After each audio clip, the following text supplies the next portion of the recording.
Hey there, just before we get started, I need to address something real quick. So, I'm sure a lot of you are aware that I had a few more Patreon requests. This review is one of them, and it was next on my list to make a video for. But then, wouldn't you know it, my computer crashed. Aren't I just lucky? I honestly didn't lose anything too important since the majority of my assets that I use for AnimeAmerica are all on my external hard drives. But I did lose the list of Patreon requests I still have to do. Not only that, but I don't really remember the names of the Patreon supporters who asked for those reviews, and honestly, I just feel really awful about this. I'll do my best to find the other requests, but I'm gonna go ahead with this one and just review it. If you're the one who requested this review, please leave a comment down below and I'll pin it and I'll leave a comment as well. I really appreciate your support and I'm really sorry that I lost your name in the crash. I hope you like this review, but again, I really can't apologize enough. Also, bear with me with this review because this is gonna be scripted to match the roller coaster ride I went through with this film. I basically reacted a certain way before actually doing my research on the story and the author, so I just wanted this review to match my experience. So without further delay, my Patreon request this time is a classic Japanese animated film, Night on the Galactic Railroad.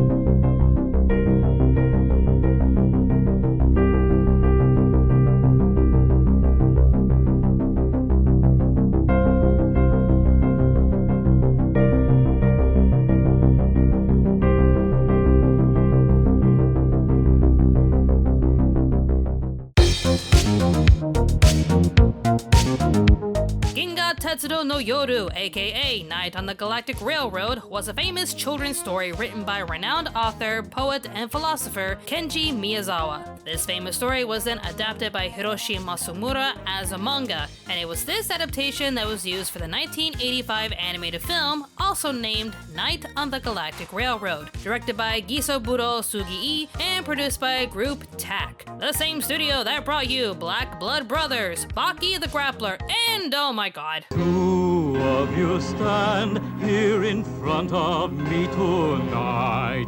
Are you happy? Hey, if I have to relive this nightmare fuel, so do you!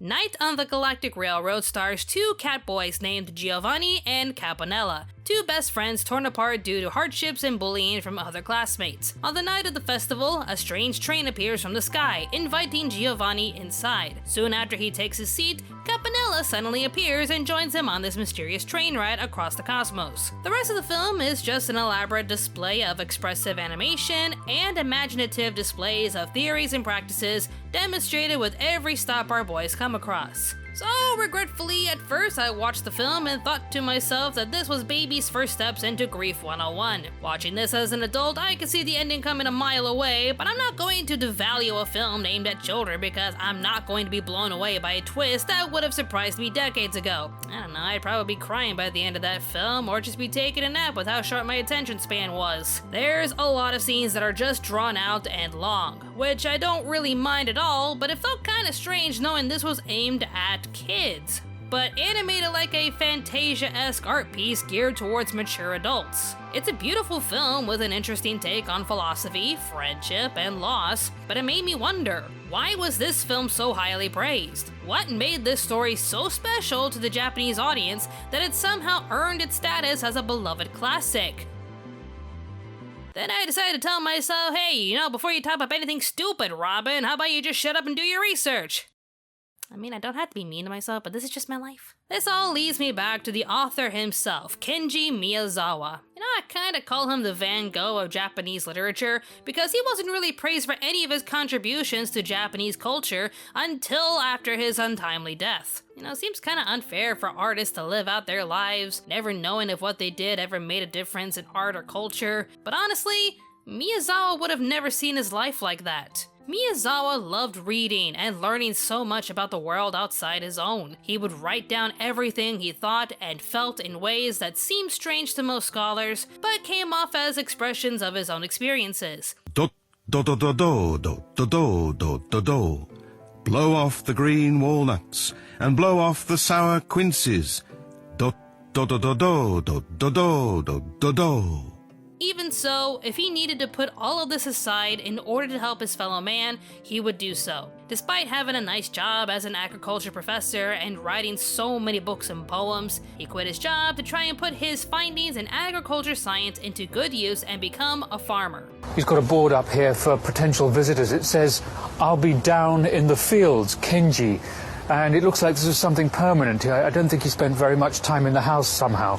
Miyazawa believed heavily in self-sacrifice. With his well-off background and profound knowledge, he would rather give himself to helping local farmers than to ever boost his own lifestyle, a philosophy his own family could never understand. Regardless, Miyazawa would write down everything and anything he was experiencing and express his philosophies of Buddhism and self-sacrifice in a lot of his works. These two themes definitely find a place in the story Night on the Galactic Railroad, but it all started with grief. At the young age of 24, his younger sister tragically passed away. Because she was one of his biggest supporters and most loving relative, he was completely grief-stricken. So basically, Night on the Galactic Railroad is him pouring out his feelings of grief and loss while combining it all with his philosophies and fascination with religion. You can see the Western inspirations in not only the characters and settings, but also with the themes of Christianity and faith. With those themes mixed with his faith in Buddhism and beliefs of self-sacrifice, he created a story of two boys traveling through the stars and through the heavens, discovering one's endeavor towards true happiness, hearing the tales of finding a purpose in life through self-sacrifice, and witnessing numerous individuals on the train going to heaven.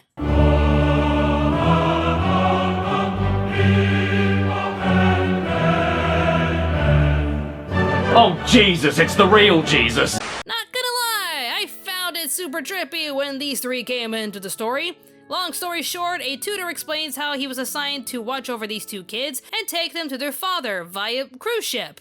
A cruise ship that, suddenly crashed up against an, iceberg. My heart will go on, let's just cue the music.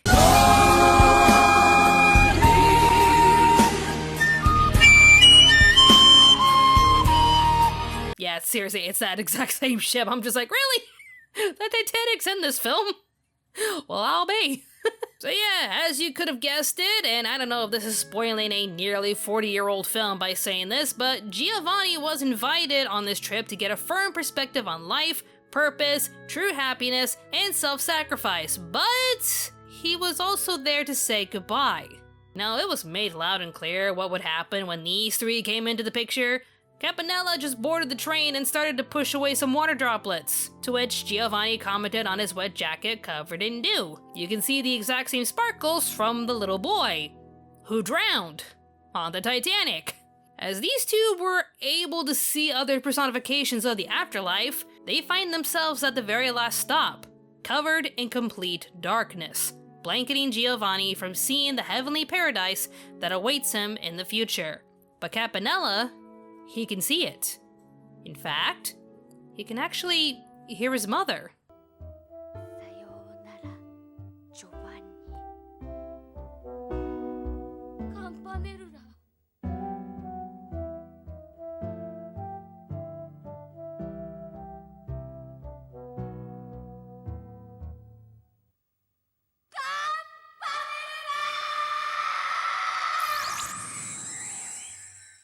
And my heart broke into pieces. In some ways, I feel like Miyazawa wrote this story to solidify his stance on life despite his grief, but also as a means to cope. This was him coming to grips with mortality and saying goodbye to his sister. He's Giovanni, soaring through the cosmos with someone precious to him and discovering new landmarks and learning new philosophies, only to say goodbye in the end to that precious someone. So Night on the Galactic Railroad may be a good step for children to understand grief and loss, but it becomes an art house of expression and philosophy to adults. Miyazawa created a beautiful story capturing everything he was experiencing at that time while incorporating his beliefs into a timeless tale, and Studio Tac brought his vision to life. I say if you ever find this movie on Blu-ray or DVD, you should definitely get this for your collection. And if you'd like to hear more about Kenji Miyazawa and his life, you should definitely check out an episode of Begin Japanology all about him. Link in the description box down below. He was a brilliant author who contributed to Japanese literature and culture, so you should definitely check him out.